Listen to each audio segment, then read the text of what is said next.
That Joke Isn't Funny Anymore. Available on Amazon and everywhere.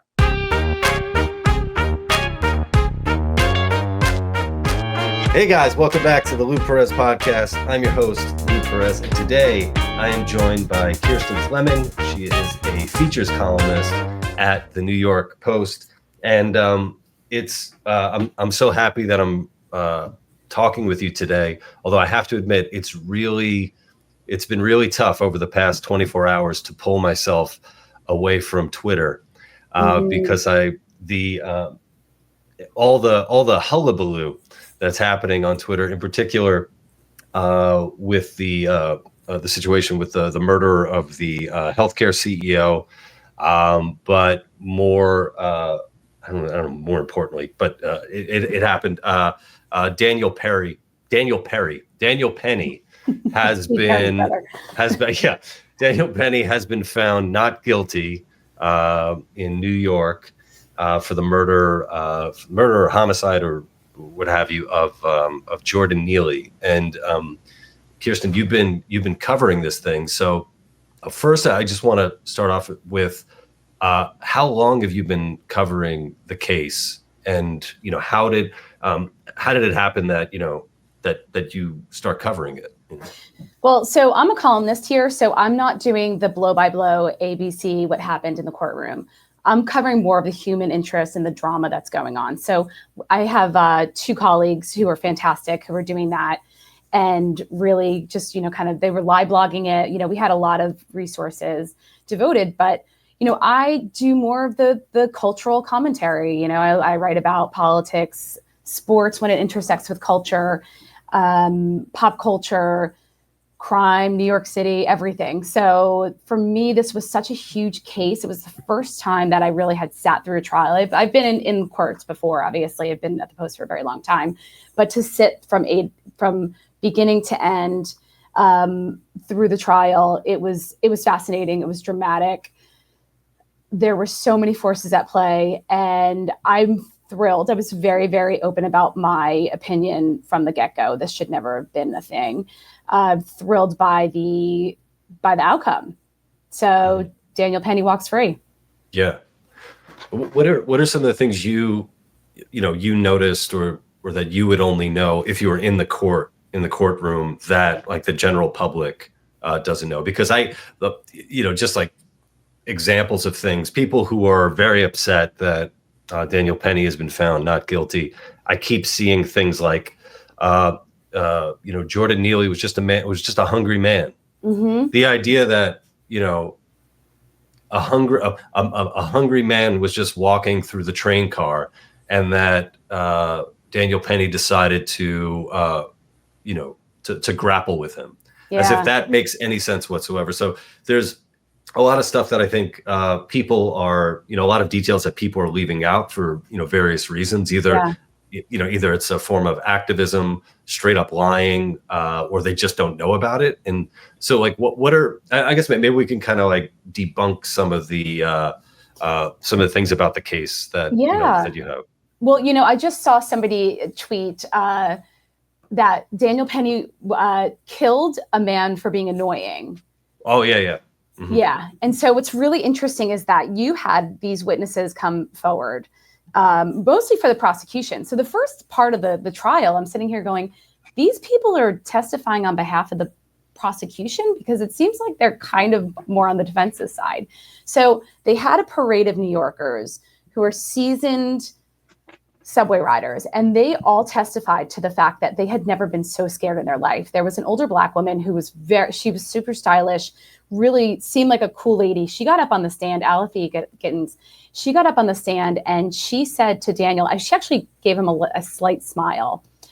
And she said that she was scared, quote, shitless. And that she had been on the train before where she has been sexually accosted, where she has been harassed. And those times have made her angry. This absolutely petrified her. So you had a 19-year-old girl who was a high school student at the time. She said she thought she was going to physically pass out. A woman barricaded herself her carriage, put herself in front of her baby carriage. It was simply taking her toddler to a therapy appointment. I mean, it just went on and on and on and on and on. And there was one guy that I think keeps on getting brought up, that he told Daniel that you're choking him too hard. This guy had been in prison. He was a former crack addict. You know, it doesn't disqualify him as a human, but it might change the way that he perceives fear. And he also was not in the position to where Daniel was. So for the most part, most of the people that testified said that they were absolutely in a state of terror that they had never experienced on the subway before. Yeah. And it's something where, you know, for years we were talking about in the culture, women fearing for their lives, especially when surrounded by men. And here you have examples of women in an enclosed space, nowhere to go, who, like you said, are lifelong subway riders who are saying, I've never experienced this before. I don't feel like it. And the one that hits the closest to me is the mom having to shield her kid, because I've told these stories before on my podcast. My wife and I, we used to live in Brooklyn Heights. And when my wife was pregnant for our first son, we would take the subway up to her doctor in Manhattan. And there was one time on the subway, my wife was, sitting down. She was, able to get a seat. And then a guy got on who, kind of looked like he had just come from the methadone clinic. He, he sat next to her, and I moved myself from my wife to in front of this guy as, sort of a precaution. And then out of nowhere, the guy takes out a plastic bag, and he's kind of looking at the plastic bag, and then he takes out a lighter, and he's going to try to light this plastic bag on fire. And in that moment, I grabbed his hand, and he was a Hispanic guy. So I told him in Spanish, mi señora está embarazada. Like my wife's pregnant. My wife's pregnant, which really, so it shook him up on a couple of levels. One, I actually had made physical contact with him. And then I spoke to him in Spanish in a very deep voice. And I made it, tacitly made it very clear. I'm going to fucking murder you. Yeah. If you do anything like this. And, and I look at those, situations, and I hear about that. I hear so many stories about that, and especially the ones that come out where, women are friggin' attacked on the subway and nobody does anything. Nobody steps up to help them.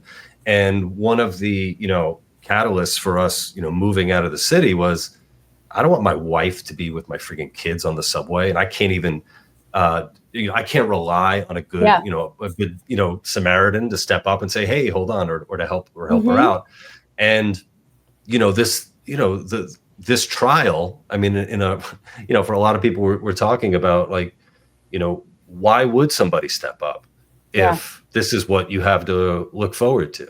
At best, you have to go through a year-long fucking trial, spend all this money. Your face is plastered all over the place. You're being called a white supremacist, white supremacist at best, white supremacist at worst, racist at best. And, and it's like, why would anybody want to, sign up for that?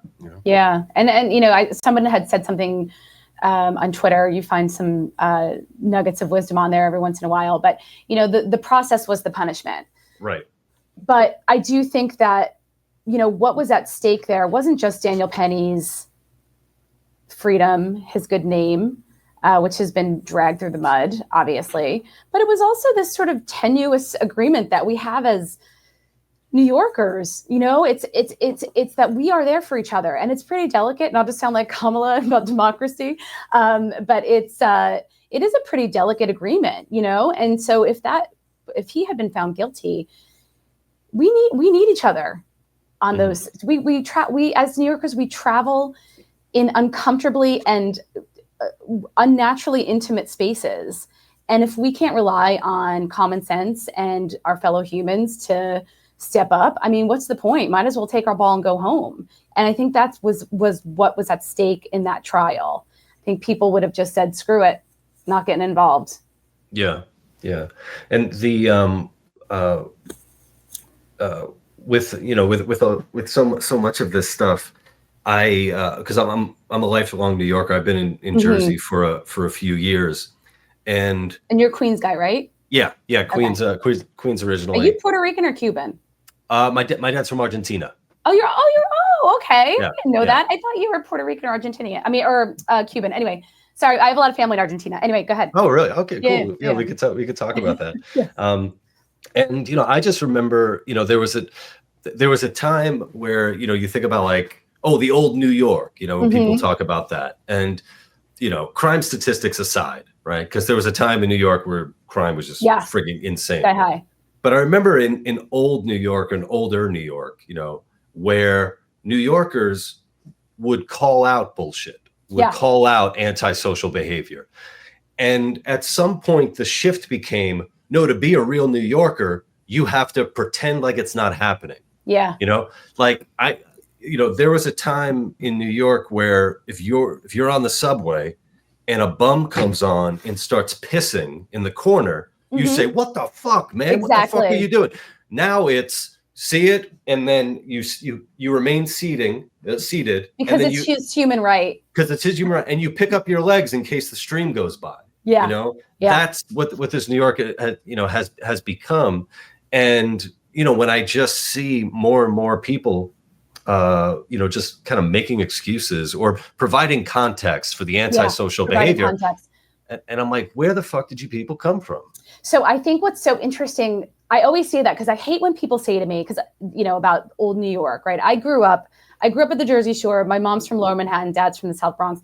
My whole family, we were like the only ones that really moved out of the city. So I spent, my grandfather was in the Lower East Side. My second home was in Bensonhurst. I spent my life in the city at least once or twice a week on the F train, by the way. I was, this is not something so foreign for me. But one thing I do think what separates that era from this era is this, we all agreed, we all had a consensus on who was the perp, who was the victim, what is antisocial behavior, and what should be called out. And that is what we've lost. Like, it's almost like we took that binary between aggressor or bad person, good person, and just like threw some water on it, and the ink just kind of like blotted it all together, and like the binary is gone. And so we can't agree like who's the good guy and who's the bad guy anymore. Yeah. And I think one of the weird harbingers of that was, do you remember I think it was 2019, there was a bum who came into Whole Foods, started eating out of the buffet, and everyone was horrified.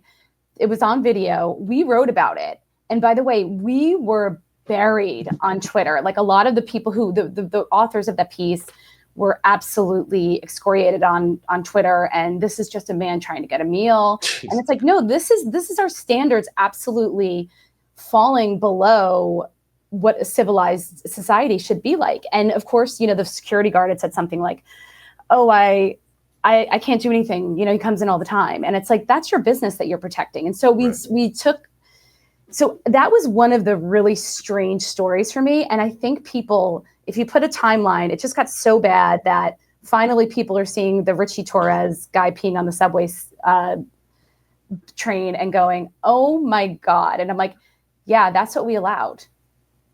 Yeah. We allowed this. Yeah. And I came across something too, where apparently the New York Times said that Jordan Neely was kind of like one of the top 50 like vagrants or homeless people to look out for. Top 50. You have these you have the identities of these mostly men, I would assume, who in Neely's case had punched an old man in the face, had punched an old woman in the face, broke her nose, destroyed her orbital, which I'm very fortunate that I've never broken anything on my face, like in a fight. When I was a kid, I think I fell off a truck, and that's why my nose is crooked. But the idea, the amount of pain to break an orbital bone is just frigging insane. Especially when you're elderly. Oh my God. 67-year-old woman. Yeah. He also has that that attempted kidnapping charge, and all these other arrests, and the idea that they know about this guy and the other 49, and they're out there somewhere roaming. And when I think it's sort of an example, when you hear stuff like that, it almost sounds made up. It's like, oh, come on, you're doing like a Babylon Bee article on what a woke, city is about, Yeah. Yeah. No, it's true. He was very well known to authorities. He, and he had been offered, he had a warrant out, and he had been offered, like, he had to comply with this order. Like, he had to get help, and he was in and out of hospitals. There was one of the defense experts was a psychiatrist who he testified that he would never treated or examined Neely himself, but he looked at all of his paperwork, and it was from 2013 I think to 2021. It was something like 5,000 pages. I mean, that's incredible. And so to act like he was not known to the system, to act like he was not a blatant threat, that he didn't have a violent history, because of course the idea is like, well, Daniel Penny didn't know that when he took him down. And it's like, well, we all could sense what was going on. And, then we have to erase what we knew before in the courtroom. But in the public, there are media outlets, there are people who have conveniently erased that from the story. And that is a huge, huge element, So the way it was handled in the first place, it's galling. It's like, it's again with the gaslighting. Like, we see it. it. So. Yeah. And with that, the fact checking or community notes on X have been really great. And I saw that detail that, he left this kind of like halfway house or whatever after like 2 weeks or something like that. It also goes to show that, well, a number of things. It is interesting that when, critics talk about over-incarceration, but yet all these fucking people are walking the street. So it's like, okay, so we have an over-incarceration problem, but all these violent people, repeat offenders, continue to be let out and put on the street. And then there's this, this idea that, society doesn't care and isn't ready to put the money up to help these people. And it's like, well, no, in this example, look at all of the, the resources that were put to try to help this kid who, I'm just going to put it out there, wasn't even that good of a Michael Jackson impersonator. Even that fucking saving grace. No way. There is something about him where you feel sad because he never had a chance. His mother was murdered by her boyfriend. Where was his family? Like, I think that, the father being there and then suing Daniel Penny before the verdict was out was absolutely outrageous. And the father was there every single day in court. And he comes out and says, my son didn't have to go through this. We didn't have to go through this. And I'm like, yeah, I know your son didn't have to go through it. Maybe you could have been there for him when he actually was a child. So, there's a lot in this, a lot of themes in this story and this tragic tale, because why, where was his family? Where was his father? Just trying to collect. Yeah. And I said that it's the dream of every, absentee deadbeat dad. That, like 20. Well, I'm going to wait 20 years and either my kid is going to be, a professional athlete or he's going to die at the hands of a good Samaritan. Any way that I could get cash out, and get that payout. That's where I fucked up. Like, I'm actually, sticking around for my kids. Yeah. I also think like, I was going to put this out there, this joke about how Jordan Neely's dad, fought the patriarchy by refusing to be a patriarch. But looking at the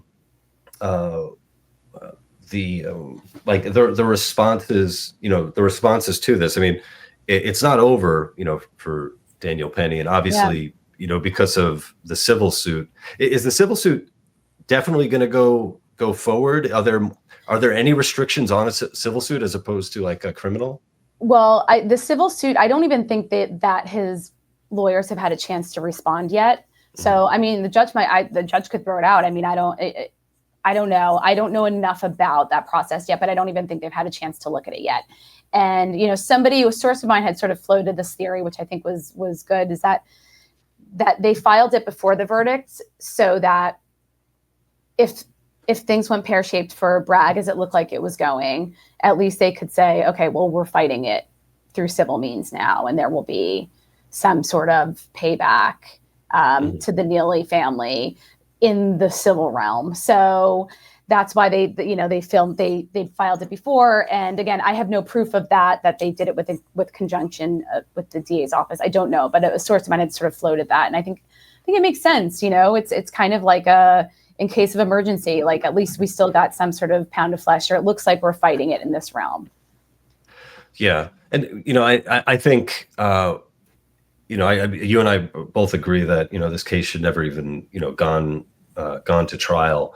And I'm pretty disgusted by all of the, the racist, overtones here. And then also just a complete, just complete bullshit when it comes to the reality of living in New York City. Yeah. The idea that if, Jordan Neely was a violent white bum with a history, with the exact same history, that we would be upset about it if Daniel Penny were Black, is just complete nonsense. And you can look at some examples. I remember a while back there was that case of the bodega owner who was attacked by a couple and defended himself with a knife and ended up I think killing the man, and I think the woman survived. Alvin Bragg tried to bring that that case to trial, and there was a huge uproar from New Yorkers saying don't do this. And I think everybody involved was a person of color.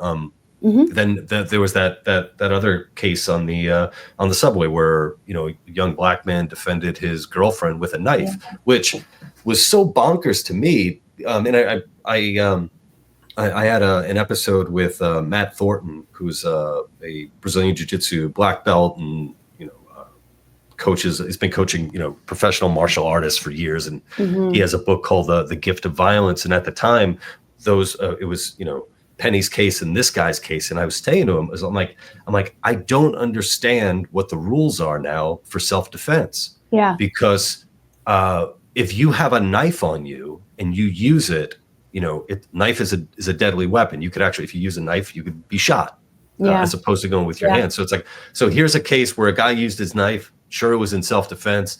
That gets thrown out. But then another guy uses his arms, his unarmed, bare arms, to do this, and then he's going to trial. So, a lot of stuff just, it was just so screwy. I just didn't know what to make of it. Yeah, I mean, that's the problem. I think most people, as I was saying earlier about what you can do in case of emergency. This trial really confuses people. And the one thing about the video, right? So a lot of it was predicated on this. It was about 6 minutes of video, but one of them was, I think, maybe 4 minutes. It was taken by a Mexican journalist.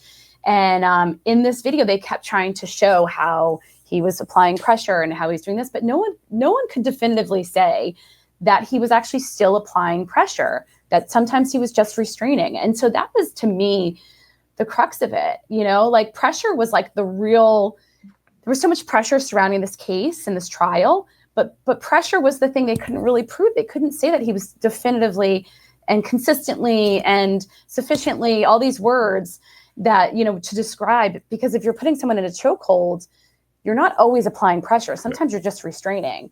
So like, no one could say that Penny was doing it throughout. And that was an interesting element of it. It was such a weird trial, man. You're just watching this video over and over and over again. You're watching this guy die, and it's really, really grim. And the way that you're dissecting it, I said this before, it's almost like game film, the way that you're drilling back and that and frame by frame. So there are elements of it that are really, really disturbing. But at the end of the day, like, they couldn't prove that Penny, that chokehold caused, they couldn't agree, right? That the chokehold caused the death. I mean, that was something that I think the defense was really effective in countering the city's ME, who said that the chokehold definitively caused the death. And I've heard that when police arrived, Neely was breathing, was alive. Is that true? He was placed on his side in a recovery position, and he was placed on his side in the recovery position. And this is where it gets a little dicey, because there is video cam, body cam of cops saying he's breathing. And then the one cop said he had a pulse, and the ME described it as when he died of asphyxiation, so the brain dies first and the heart is still pumping. So for about 10 to 15 minutes, you can still have a pulse. And I think the defense's expert forensic pathologist agreed with that, but the way that the defense expert really explained it away was interesting, that to die of a chokehold, you have to pass out first. And then there has to be that sustained, consistent pressure that will finally kill the person. But there has to be that moment of passing out first. And he contend that he died. He never passed out. He died of all these factors. So you can't have B without A, and you never actually got the A in that case. You never actually got him to pass out and then to hold on. So that was sort of a fly in the ointment of the ME's testimony. Sorry. It's like, it was, I learned a lot about the neck. Yeah. No, and I think a lot of people should really. I said everyone, especially men, should have to roll with a practitioner of Brazilian jiu-jitsu just to understand like what it entails. And the first time that you do like grapple, I mean, you freak out, you bug out, your heart rate goes up. Yeah. There's so much that could. It's scary, Yeah. But there's also, I think it's important to have like an understanding of what it is that you're looking like. Like when I've done jiu-jitsu, I mean, I've had people who have me in a chokehold and they're not, they can't do anything because I'm defending it. Because if they have me, my shoulders are up like this. So you see that their arms are here, but I'm covering my carotid arteries. I have two hands on one. Yeah. So they could have me for, 5 or 10 minutes, nothing's happening, Yeah. But I don't know. I just want, there are a lot of, Monday night quarterbacks? Monday morning quarterbacking. Well, yeah. I'm a Monday morning and night quarterback. full you time. Do not take off. Let me tell you. Not at all. And it's like, well, how, what would you do in that situation? I think most of the people who are, coming to the defense of Jordan Neely wouldn't do shit. They'd allow it to happen, whatever happens. So it's a weird thing. I remember I was kicked on the subway. I was assaulted, and it was interesting because it was a guy who, he looked like a hipster, like a white hipster dude who just like drove a fixed gear bike in Williamsburg. Like he looked like a totally normal guy, and he was sitting across from me, not saying anything. And then all of a sudden he got up, he started kicking me in the foot, and then he left the train, and I called the cops, but no one people were on the other side of the train, and everyone just went, oh my God. And I think because he ran off, nobody did anything. And so it's like, I think about that, and I think like I'm always on high alert because I could be assaulted by a homeless guy or a guy who looks like I could have gone to school with him, sat next to him in algebra. Like I don't really discriminate on that. And I think in the subway, you have to be on high alert. And I think a lot of people tune out, but I don't know what I would do. I've jumped in a lot. Like I've jumped into like mace scrums, and, like I'm that person. My mother drives my mother nuts. She lives in the East Village. She's like, why do you get involved? Because I'm like, because if somebody hit you, I would want someone to get involved, So I definitely am that person who kind of like jumps in, but I'm not going to jump in if Jordan Neely, I'm like a little girl, So I think a lot of people are asking themselves that same question this week. That's one thing that I think has come out of it. People are really kind of thinking, what would I do? What would I have done in that case? Most people wouldn't have done what Daniel Penny has done, because Penny's an interesting guy. I just met him briefly yesterday, just got to say hi, but I've interviewed his family. His just nice people. Like he has always been that type of person who has stepped up and been a selfless guy. And, his fellow Marines testified at the trial to say that he was beyond reproach. It was like, he was fantastic to work with, a quote, a breath of fresh air. I think those are the types of people we need in our society. Mm-hmm. He's a credit to our city. Yeah. I've said it like a number of times. It's like the world needs more Daniel Pennies and fewer Jordan Neelys. I mean, it's just I don't know. I feel like more people, I'm happy to say, feel free to say that, to be able to step up and say, because what I'm thinking about, like, you're the guy who kicked you on the subway. Mm-hmm. If I were to do that, if I were to kick just a random woman on the subway, I would expect the response to be, what the fuck is wrong with that piece of shit that he would do such a thing? If I was to, go through the subway and say, I'm going to fucking die today, somebody's going to die today, I would expect people to not be like, hey, you know what? Lou's having a bad day. Yeah. His kids are crying a lot. He's, he lost this one, this one gig. He bombed last night on stage for 15 minutes, that this is his way of getting out. It's like, no, there was nobody who would make an excuse for my poor behavior like that. No. So where it becomes, it's almost a privileged position to be unhoused, to be, psychotic, where it's like, you get to get away with all that stuff that a normal, upstanding human being could never get away with in a second. Yeah. And it's almost like we decided to gentle parent. Yeah. Like people who aren't our kids. Yeah.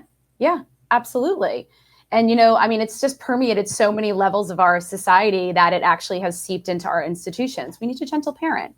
So, Jordan Neely, like, he was just hungry. He was just asking for something to eat. And what a shame. It's like, if only we gave the guy a Cliff Bar and a bottle of Poland Spring, everything would be fine right now. That's not the case. The guy said he wanted to kill, and he was going to go back to Rikers. He was in the middle of a severe psychiatric episode. He was so high on K2. We can't tolerate that. What is K2? K2 is a synthetic cannabinoid, which was interesting because why would anyone do it where you can get the real stuff? Yeah. I don't know. Maybe they were handing that out at the shelter. I don't know, but it's it's wacky. I mean, it's all these chemical compounds. So I think it really is high octane. It's high octane stuff, Mm-hmm. So he was doing that. He was a habitual user. Everybody knew that, and he thought that Tupac was acting through him to change the world. Tupac. Yeah. Died in 1996. Yeah.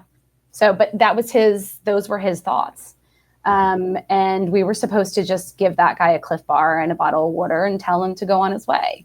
Yeah. Like, someone like that needs help. They cannot be on the street with us.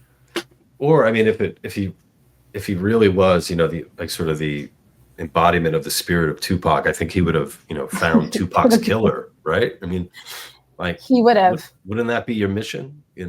Yeah. Imagine that he's running through. He's like, I know someone here killed Tupac. I know someone killed me. Or he would have thrown some Tupac into his Michael Jackson routine, I think. Yeah. But, yeah. A duet. Yes. One half the Crip, Tupac, and the other half Michael Jackson. Well, one thing, you met Daniel Penny, and I haven't read much about him. I know you wrote up in the post about meeting with his family, and it's one of those things where it's like, where does the guy go from here? I mean, I do think that there's probably a book deal in there, and hopefully you could write it with him. That'd be nice. But when you have the leader of the New York's BLM standing outside the courtroom, and what did he talk about? Something about going after white people? Yeah, he said if they're going to allow white vigilantism, we should have black vigilantism, and that was interesting. But he also gave a speech on Friday where he said, he said that the KKK is alive and well in the jury, and that white supremacy was, and which is comical because it's Manhattan, right? And so he was going on this whole speech, and it was, to me, what was fascinating is that he got a resounding applause of maybe like 3 people. And so to me, all of this said that the grift is over, you know, and that's what this trial also signifies. The sort of woke, I hate the word woke, but the sort of woke race grift is the fever's broken. And if you notice, there was like 1 or 2 demonstrations last night, but like nobody even covered them. It's, you know, they went to Washington Square Park where all the same agitators go. It's the same people who protested against Israel and all that stuff. And, you know, it's over. And Newsome, and I feel like his aggressive rhetoric, which has always been aggressive, but particularly yesterday, in the courtroom, he threatened Penny. He said, small world, buddy, which I can only assume is a threat. His sister screamed, this is a racist fucking country, as they were being escorted out. But those are the sort of last gasps of somebody losing their grip on something, right? They're losing their power. And it's sort of this desperation that shines through. So that's how I took it. Well, one, I've seen, originally, when I hear like, the idea of having like black vigilantes going after white people, you think like on the surface, you're like, oh, that's racist. But when you think about it, I'm like, okay, great. Like, because the people you're going to be, vigilanticizing. I don't know if that's a fucking word. The people you're going to be going after are going to be the white people who are just like Jordan Neely, violent people like that. Cool. Patrol the subways the way the freaking Guardian Angels did in the 70s or 80s. You see a guy being violent and all that, and he's white. Cool, go fuck him up. I'm totally fine with that. When it comes to the personal veiled threat, like I'll be seeing you, I'm always amazed by like these people, because it's like, but you're saying it to a guy who can obviously handle himself. Mm-hmm. It's like I saw a similar thing after like the Kyle Rittenhouse thing. Where look, you don't have to you don't even have to agree with what Kyle Rittenhouse did, but you're threatening a guy who's 3 for 3, and is pretty handy with a gun. Maybe save it for your threats for somebody who doesn't know how to fight. I don't know. I'm just looking at it from a safety precautions. I feel bad for Daniel Penny because, even though, as I was saying earlier, people were noting the process was the punishment, but I worry about him going forward. How does he resume his life? Now, I think that the public is very much on his side. And I think, it's a very small vocal minority. And a lot of people, as you were saying, people feel okay to say it now, like he was right. But I worry about his safety. I do. A guy like that should be able to just wander around the city and live his life. And I hope that he doesn't have to look over his shoulder, and I hope that we protect him back, that New York sort of returns the favor. Yeah. And it doesn't help that he has such a distinct look too. He's a tall guy with, he looks like a porn star from the 70s, like with the curly hair and the stash and all that. I had a friend of mine who a former college basketball player, is a funny guy. He's a broadcaster now. So he called me yesterday about something else. And I was like, I was in the middle of filing. And he said, oh, you're covering that? He goes, Penny looks like a porn star from the 80s with that. And I'm just dying laughing because, apparently he looks kind of like John Holmes. There's a John Holmes is a The decades are off. Yeah, no, I know. But he got rid of the porn stash. But what was interesting when I saw him yesterday, and I just said a quick hi, and everybody saw these pictures, right? And his smile, his face was different. His face was softer, and you saw like the real Daniel Penny, because in court going in every single day, he was stoic. He was disciplined.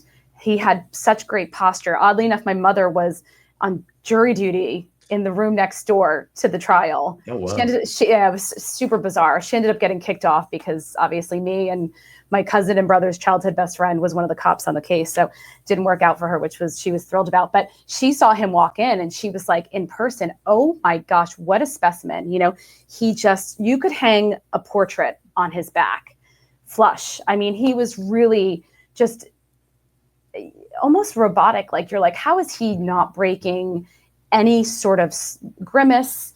He's not making any faces. He doesn't do anything. He just stayed the same. So it was really was almost emotional for me when I saw him and he gave me that smile. And because I said, congrats, Danny, and he went, and his face changed. He was a different human. And I saw the person who was like empathetic and kind and protective. And that was the person who jumped into action, not this like very like, he's the one who had the strength, but the person underneath him was like soft and sweet. And again, I've spoken to his family before. But that smile, like that to me was like, that's that guy. Yeah. You know? Well, yeah. I can only imagine what he went through and what he's going through, and the look to the future. One of the things that, following you on X, it is interesting if you look at, feeds, because it's sort of like, these are the things that are on our minds. Yeah. So while the Penny stuff was going on, I really enjoyed it was a nice palate cleanse, your commentary on Lou Carnesecca from St. John's basketball. And so I'm coming at it where I'm not a fan of basketball. Mm-hmm. I'm not a fan of college basketball, but I'm a fan of documentaries about basketball and sports. Yeah, and it's life. And one of the amazing, I think it was a 30 for 30, was about the NEC? No, the Big East. It was a Requiem for the Big East, which is one of the best. It was awesome. I was at 30 for 30. Yeah, it's one of the best documentaries ever made. You're right. My lighting is terrible. So I just want to put this out here. I'm in the office. I need to get one of those like lights. But the Requiem for the Big East, which is one of the most beautiful documentaries out there. And it really traces because I went to Providence College. So I'm a Friar, but I grew up a massive St. John's fan because my brother, who's 8 years older than me, first of all, we were St. John's fans anyway, because we're New Yorker. My parent family's New Yorkers. But my brother went to St. John's and he was the manager for the basketball team, Lou Carnesecca's last 4 years. So my childhood was spent driving to Queens, to MSG. My dad would get home from work, kids get in the car, and we'd drive up to Queens, or we'd go to Villanova, Syracuse. We once went to a doubleheader, the Big East ACC Challenge, when I was in the 6th grade. We drove down there for the doubleheader and drove back that night. Like, we were hardcore. So that was my childhood. And the Big East was such a special time, and when it was at its zenith. And the legacy lives on. But I don't know. Sorry, I just totally took that from you. No. I'm glad that you did a much better job of explaining it. One of my favorite things about the Big East was the relationship between Carnesecca and the coach from Georgetown, John Thompson, who is Thompson's a literal giant. Yeah. And it's amazing, the two of them size together. Disparity. Yeah, and there's the story about the final between Georgetown and St. John's, and the sweater. The sweater game. So Carnesecca was known for wearing these just ridiculous sweaters. It's kind of like Cosby, sweaters. Yeah. Totally. Those are the days of the Cosby sweater, and he was on a roll, winning with this one sweater. Mm-hmm. So the coach from Georgetown, he tracked down that sweater and he wore it. And then there's that moment where his jacket is covered, and then he goes over and then flashes it to the St. John's bench. Yeah. And his face went nuts. And it was such just 100% just pure joy. Like, these teams are obviously going to play the hearts out against each other, and there's so much riding on it. But to find the humor in that, and find the humor and the shared humanity and all that, I was like, oh wow, I really needed this. I really needed to see this. I know. So on Twitter, I don't really tweet that much about my work. I try and kind of stay a little bit. I observe. I feel like a little bit of a lurker sometimes. But I liked Twitter for its happy sports stuff. I am very much a massive lover of sports, and to me, that's like my Hallmark channel. I cry and over everything. But that all the stuff that came out about Lou after his death was a palate cleanser. And the thing is too, like Lou Carnesecca was this embodiment of like what New York used to be. It rewarded grit, it rewarded passion, and it also rewarded warmth, like, and humanity. You know, you could be all of those things. Now you have to be just the nicest person in the world, or you have to be the meanest person in the world. Like, he was that unique embodiment of what I think the sort of Big Apple ethos was before social media, before, you know, in a different era. And everybody has just the most amazing stories about him. And he is one of my favorite people. I did my book report on him in the 5th grade. I still have the Daily News paper from when he retired. Oh, I want to cry, like, thinking about him. He's just such a special figure. But I think he really, to see him is to see the story of New York City. You know, his parents from Italy, grew up, I think, in Harlem. His parents were butchers. Dad was a butcher, wow. Which is funny because his last name. I mean, yeah, Drymeat. And I just want to say, there's oh my God, there's something about Italians where when you translate their names and you're like, how did you allow this to happen? Like I had a teacher in high school, Mr. Mangiacapri, so goat eater, right? Hey, here's Vinny Goat Eater, and then here's Louis Drymeat. I have one of my childhood friends, still a very dear friend. His last name is Buttacavoli, is kick the cabbage.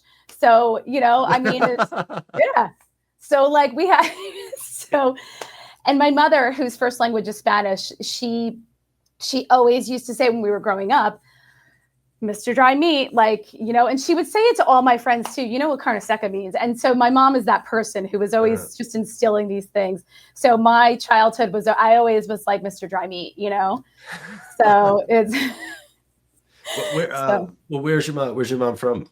So my mom grew up on the Lower East Side, but her parents are from the Basque country. So Bascos. Wow. Yeah. You don't meet a lot of Basque. Wow. No, not too many. My grandparents are from the same small town, and obviously they've passed on, and it was a small fishing village called Mundaka, but now it's very well known for its surfing scene. It's an international hotspot, and it's a beautiful, beautiful spot. And then my tia Pili, my mom's sister, married a Gallego, so over Portugal. So we have a lot of ties there. And then, yes, but we're Basque. And then speaking of Argentina, during the Spanish Civil War, we had some problems, and some of my grandfather's family moved to Argentina. So we have a nice big crew of Argentinians down there. Wow. That's so cool. With Argentina being in the news recently, this doesn't even count as news, but some reporter for CNN went to Argentina and complained about he's walking around Argentina and he doesn't see any black people. And it turns out that he's black. And I said, well, you know, I've been there a number of times and they have mirrors, you know, you could look at it. But other people were pointing out, you know, it's like, yeah, I mean, if you go to Cameroon and you walk around, you're like, I don't see that. Yeah, where's the white people?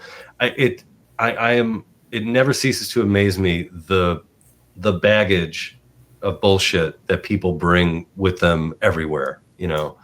Because they're so obsessed with seeing things through our Western lens and through our American lens. So they're so ignorant about the rest of the world. They don't see how special America is and our great experiment, that they think that every place looks like that. Yeah. You know? Yeah. So it's it's great. Where in Argentina is your dad from? My dad's from San Miguel de Tucumán. Which is like northwest. I think it was home to the revolution. I think that's where the revolution started. And I'm one of the things that I'm if there's one thing that I'm gonna not hate my dad for, but I wish that we had grown up speaking Spanish.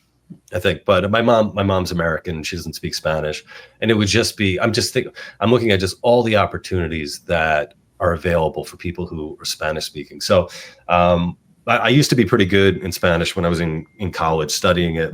So it's been a while. It's been like 20 years. So my goal is over the next couple of years is to hunker down and actually finally become fluent in. We'll do it together, because my brother's first language was Spanish. My grandmother passed away, and then my mom just kind of said, "Oh, it's such a pain in the ass." So I grew up with a little bit, but I always grew up around it. Like it was spoken nonstop in front of I lived in Spain, and but the same with me. I always yell at my mom, like, "You ruined my life. Right. You could have done so much better." But again, same thing. My dad was from the Bronx, and he'd be like, "What are you guys, Puerto Rican?" Like, I don't know, like he had no interest, and but it was not. It was nonstop. Like it was all around me. My mom was like, "You had no interest as a kid." And I guess I didn't, but I go every year. I'm okay. I get by, but I go every year. My mom lives there 3 or 4 months out of the year. And I have tons of friends there. Sometimes I go more than once a year, but I have such great ties to Spain. And I love Spain. God, every time I've been there, I can't explain. The beer just tastes different there. Just everything, like the food culture, and most of my time I spend in Madrid, and it's just amazing. And well, for me with the Castellano, as the Argentines say, the fact that their president is anarcho-capitalist, libertarian. My goal is to one day be able to, if I ever meet him, to carry an actual conversation in Spanish. I was thinking of that. This is probably no interest to anybody but me, but I was thinking of when I finally get my studies going, my classes going, to maybe post kind of like a weekly monologue in Spanish of just seeing how how I'm progressing. And I don't know if that would be, that would give people a lot of ammunition to just make fun of me, for sure. They would. You're very brave, because one of my big issues that I always get yelled at for is like, I'm always speaking con vergüenza. So, so it's like, I have so much shame around. I'm so embarrassed because that's part of my problem. So I always have to be on my own to speak when there's like anyone around, like any family members. But yeah, no, you're very brave. Yeah, I'm thinking I might do it. Yeah, I'm thinking I might do that. Just like, we'll see how it's kind of like there are people who do that for guitar. It's like, oh, here I am a month into playing guitar, and then then go, keep going with it. It's so frustrating though when I'm trying to have a conversation with someone in Spanish and there's a word that I knew. Yeah. I knew what habitación was, 4 years ago. Now I don't remember it, and I wonder if it's sort of if people who kind of have like brain damage, if that's what they feel, sometimes, it's like my lack of Spanish is my, form of brain damage. But I think I have a feeling that it'll come back, but I was thinking about this because one of my colleagues is taking intensive courses, and she was like, "You should do it. It's at the consulate." So I think I'm going to do it. Because again, I've lived there. I should be great, and I'm not. And there's some sort of block there. Yeah. I think personally, but if you want to take classes, we'll maybe we'll look into the consulate classes. That could be cool. Yeah, we could start our own like little vigilante group where we speak Spanish. the gringos who speak Spanish. Yeah, exactly. Well, speaking of Spain, so one of the articles that you wrote about.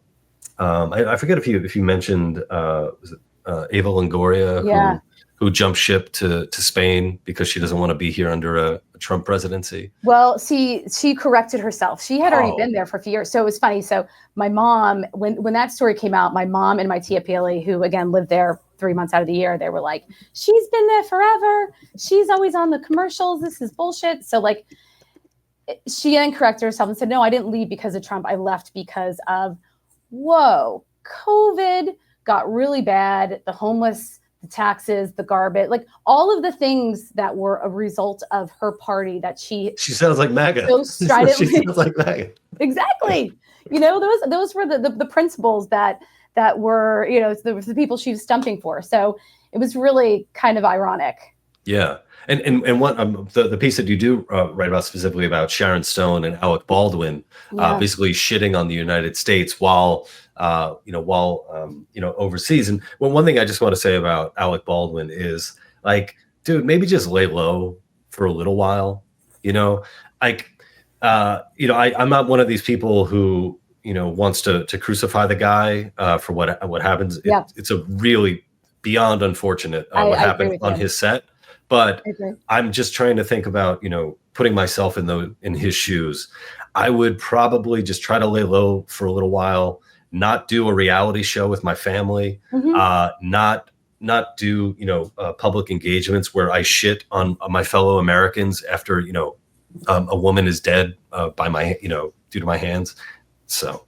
Yeah. And also he said that this was another thing. He said that he couldn't watch the movie because it was too traumatic for his wife. Oh, okay. Great. Yeah. So that was it. So it was too traumatic for her, So, I mean, again, she is the most incredible narcissist going. So she out narcissists him, which is, again, if that's a phrase, I think it's impossible. But I mean, that man who's very talented, at least his talent makes up for his narcissism, whereas her talent, I don't know where it lies, but she is an incredible narcissist. And we're going to see this on display, I'm sure, when the highly anticipated TLC show debuts in 2025. Yeah. With their how many kids? 40 kids? I think 55. Yeah. 55 kids. I don't know how she does it. And that's where her talent is. Yeah. Hilaria, right? Hillary Thomas. Yeah, which I thought that's me, my Spanglish for hilarious. Hilaria. They have, one thing that was really funny to me real quickly, he was on, I don't know if it was, he was on a late night show and he was talking about, this was years ago. He's like, well, my wife is Spanish. And so when we got to Spain for the wedding, they couldn't even say my name. And they have rings set that says, somos un buen equipo. And, we're a great team. And that's what it says in their wedding rings. And he's talking about this. And he's like saying how, well, my wife is Spanish. It's like, you perpetuated this too. She's not Spanish. She likes Spain. Great. We all love Spain. So it's really interesting how he's like totally complicit in that lie too. But I don't know. Sorry, I'm a little sensitive because I'm really Spanish. But no. And you do. That's probably the best Alec Baldwin impression because you got the levels completely right. Have you ever watched the Larry Sanders Show? I never watched it. And I know it's sort of a black stain on my character because I know everyone says it's fantastic. I've binged it. I'm currently binging it when I have time. And there is a fantastic episode with Alec Baldwin where they make fun of the fact that he's speaking so low. And it's really brilliant. And it's also a time where Alec Baldwin, he's older now. He's still a good looking man. Yeah. We're back when he was just a smoking hot dude. Yeah. Now he looks like Danny Baldwin used to look. So I don't know. But still hot though. Still hot. Yeah. He's very bow-legged. If you see him walk in person, he's very bow-legged. It's actually incredible. Well, he's got that. It's a cowboy without a horse, Yeah, yes, exactly. That would be amazing if it's like, well, this is. That'd be funny if he claims that he got that on the set of Rust. Whatever. He's like, this is his cross to bear now. He's a bow-legged freak. Residual bow-legging. Yeah. Kirsten, I want to talk to you about just one more thing, and it was just it was one line of a tweet that I think is so perfect. And you said, "I miss the days when people had real faces." Yeah. And I didn't know who you were talking about specifically, but I was like, yeah, I'm totally with you on that. It's horrific what people are doing to their faces now. What's going on? So since the lighting is so bad, and again, I've learned was terrible. But what I want to show you really quickly is that I actually have a huge birthmark on, like, my whole cheek and I have a big blotch under there. Is that considered a wine stain? No, wine stain would be red. Be red. Okay, So I have an old friend who had half of his face was like. Okay. Yeah. So it's no. In fact, one time, some guy asked me if I was half black. I'm like, yes, split down the middle. So it's you hear a lot of different things when you grow up, and this is much darker when I was a kid. So I have this very, very, very visceral reaction to people changing their faces, and I think that when we decided that we wanted to wipe character away and all make everyone uniform and there's a look, and the Kardashians sort of pioneered that. And when you look at old movies, you watch old TV shows, people really have unique features, and that, why would you wipe that away? We're wiping away character. So this is what I see as like a result of in our society. We're wiping away character. We're telling young girls that they're fucked up looking if they don't have this perfect nose and these like ridiculous lips that we all know are so fake. I talk to people now. I mean, that used to be an LA thing. Now it's all over the place in New York. I talk to girls sometimes and I'm just staring at their lips the whole time. And I'm just like, it's so hard to be perfect. I struggle. But yeah, we're wiping away character, and we're wiping away that character that makes you resilient or gives you an edge, changes your personality for the better, and gives you kind of tough skin, man. I mean, the shit that I heard about my face when I was a kid, I never cared about it because I was confident in myself, but I think that built up the confidence. Yeah. So we're erasing all of that, and we're creating unrealistic expectations of what the human face actually looks like.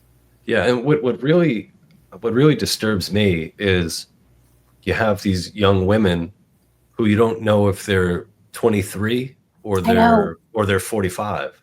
They all look like middle-aged divorcees. Kylie Jenner. And it's like I don't know who's getting in their head and telling them to do this. I don't think it's a straight guy. I don't think straight guys are saying, "Hey, pump this shit in your lips." And make yourself look like every other person on Instagram.